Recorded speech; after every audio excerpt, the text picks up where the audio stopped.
Assalamualaikum warahmatullahi wabarakatuh. Hai teman-teman, perkenalkan nama saya Ferdi Aryat. Saya dari Prodi Agribisnis, Fakultas Pertanian, Universitas Siliwangi dengan NPM 2550009111177. Di sini saya akan menjelaskan perusahaan-perusahaan yang usaha pertanian yang menurut saya inspiratif dalam menerapkan monitoring, controlling, dan bisnis etis. Perusahaan yang saya bahas kali ini adalah perusahaan PT Indofood Sukses Makmur Tbk. Ya, seperti yang kalian pikirkan, Indofood itu sudah banyak sekali produknya, udah familiar kita. Mau dari produk makanan, minuman, bahkan instan-instan, entah kalengan ataupun lainnya itu sudah banyak sekali. Dan yang pertama adalah PT Indofood Sukses Makmur Tbk menerapkan monitoring secara luas pada berbagai aspek bisnis, termasuk kualitas produk melalui umpan balik pelanggan dan uji laboratorium, manajemen operasional dan persediaan dengan sistem ERP atau SAP R3, dan perhitungan fisik, stok, serta keamanan informasi melalui pengendalian sukses dan enkripsi data.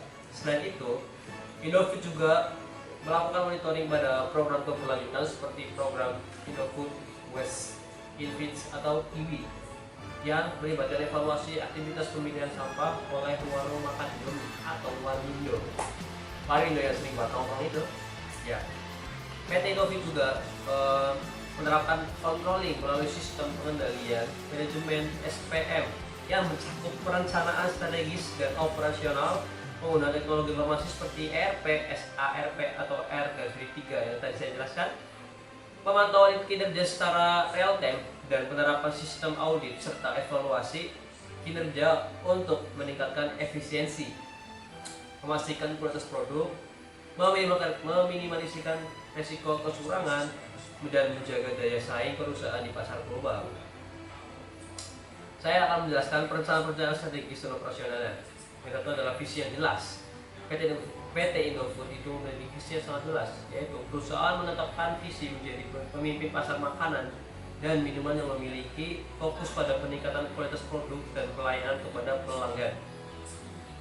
Perencanaan operasional, ya, menggunakan teknologi informasi untuk meningkatkan efisiensi operasional serta meningkatkan kapasitas produksi dan jumlah pabriknya. Riset pasar, perencanaan produk dan efisiensi pasar dilakukan berdasarkan riset pasar, tren konsumen, dan data penjualan.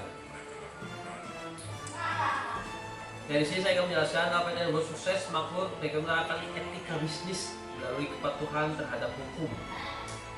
Jadi, menjaga hubungan baik dengan karyawan dan mitra bisnis, menerapkan standar perilaku yang jujur dan adil, serta berkomitmen pada inovasi dan standar kualitas produk yang sangat tinggi. Meskipun pernah ada beberapa kasus pelanggar etika di masa lalu yang mengharuskan perbaikan dan perhatian lebih besar terhadap kandungan produk demi menjaga kepercayaan konsumen. Jadi selain kita menerapkan etika, kita harus memperbaiki karena ada kegagalan yang dilakukan, sehingga untuk kepercayaan konsumen kita harus sangat-sangat diperhatikan. Penerapan etika di PT Indofood yang pertama adalah kepatuhan pada hukum dan standar etika. Yang saya jelaskan tadi, Indofood berkomitmen untuk mematuhi semua peraturan perundang-undangan yang berlaku di wilayah pasarnya, baik di tingkat nasional maupun internasional, serta menerapkan standar etika bisnis yang berlaku secara umum. Yang kedua, praktik bisnis yang adil, menjaga hubungan baik dengan karyawan termasuk pemberian upah yang layak, jaminan kesehatan dan keselamatan kerja. Dan yang ketiga, standar perilaku karyawan. Perusahaan menerapkan standar perilaku yang dianut oleh seluruh karyawan, yaitu kejujuran, integritas, dan keadilan dalam menjalankan semua kegiatan perusahaan. Yang keempat, tata kelola perusahaan yang baik.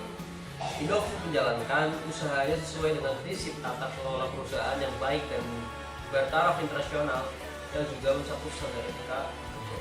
Yang kelima, inovasi dan kualitas produk. Perusahaan berupaya untuk terus inovasi, memenuhi keinginan konsumen sambil memastikan produk yang dihasilkan memenuhi standar keamanan, kualitas, dan kebersihan yang sangat ketat. Yang keenam, keselamatan dan kesehatan kerja atau K3. Perusahaan menerapkan sistem K3 yang menjamin keselamatan dan kesehatan para pekerja sesuai dengan peraturan yang berlaku. Tantangan dan pelanggaran etika di masa lalu.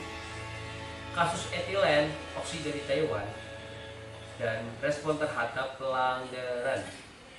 Itulah yang dulu dilakukan pelanggaran etika di masa lalu. Mungkin ini yang saya jelaskan, dapat ini saja. Kurang lebih mohon maaf. Dan Assalamualaikum warahmatullahi wabarakatuh.